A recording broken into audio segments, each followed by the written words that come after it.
Hello, people. Welcome to another episode of Cilantro. Today is the second episode of our rice week, and I'm going to do something special. I'm going to deviate from the main varieties of cooking rice. I'm going to change that. We're going to do a rice pudding. In India, it is called as Kheer, and in South India, it's called as Payasam.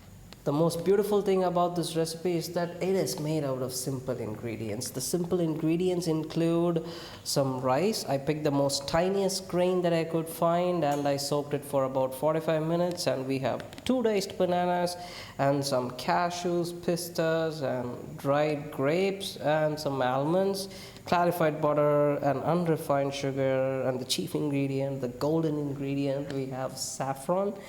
And we have condensed milk and regular whole milk that is boiled for about 5 to 10 minutes, and it is cooled down to room temperature. And we have sago. Sago is the chief ingredient over here. These white ball like structures are going to turn into jelly when we heat them for about 30 minutes in water.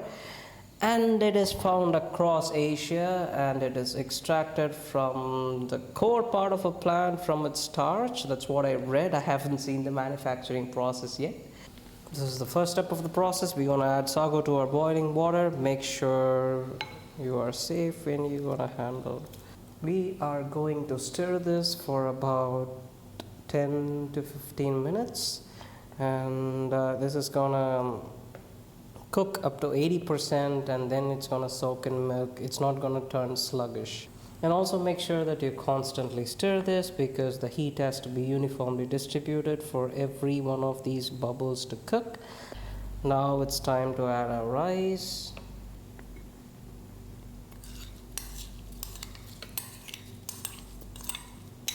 Remember, the rice is already soaked for a long time, so it cooks faster.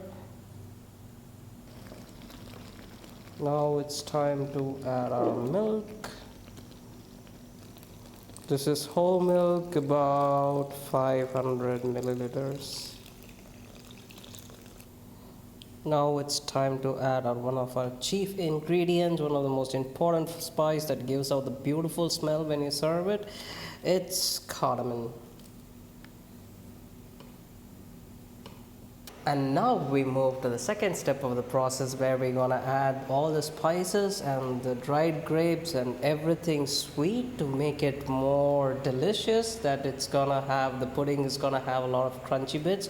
So that's what we're going to do. It's not going to be actually crunchy in a wet pudding, but here we go.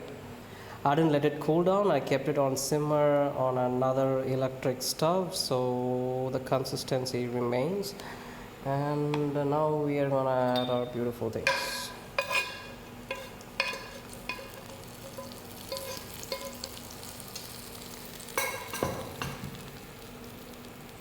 This is 200 grams of condensed milk. We're going to add every last drop of it, because that's the sweetening agent. I try to avoid sugar as much as possible, so yeah. This is an extra step, and this is my own recipe of how we're going to do it. We're going to caramelize some banana before we cool that mixture down, because this goes so good when caramelized bananas, and you guys have to try this.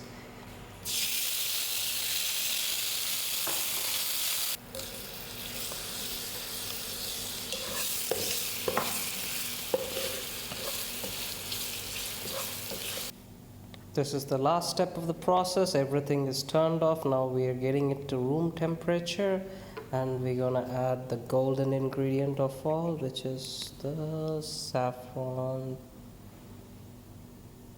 So the last step of the process is assembly. We're gonna refrigerate it. Some people like eating it hot, but I don't. So I like it to be cooled down a little bit, somewhere around like 10 degrees Celsius. So just don't freeze it, just keep it in the normal fridge. Before we do that, we're gonna assemble these things. So we're gonna take a jar. So this is how I pack this before I refrigerate it. I added those caramelized bananas at the bottom layer, and then I filled it up with the rest of our pudding and allow it to keep it in the fridge for about 12 hours, and you will have a perfect Kheer. I love to eat it chilled compared to the hot version of this. So And also, the reason that I skipped the previous week was that I tried to do chicken fried rice and I had a technical problem with my camera, so the task failed. And then the week got even more depressed after the queen passed away, rest in peace. And so I decided to do something sweet like a dessert, so to cheer me up. And I would also post the video of what I did the previous week in like the coming days. You guys have to see. It was a nice episode, but like, yeah, the camera failed, so I kind of felt like I didn't hit the notch. And yep. So please do leave your comments and do subscribe and do also share. I would try to improve myself and try to be more entertaining in the coming weeks. Thank you guys. See you on another episode. Bye bye.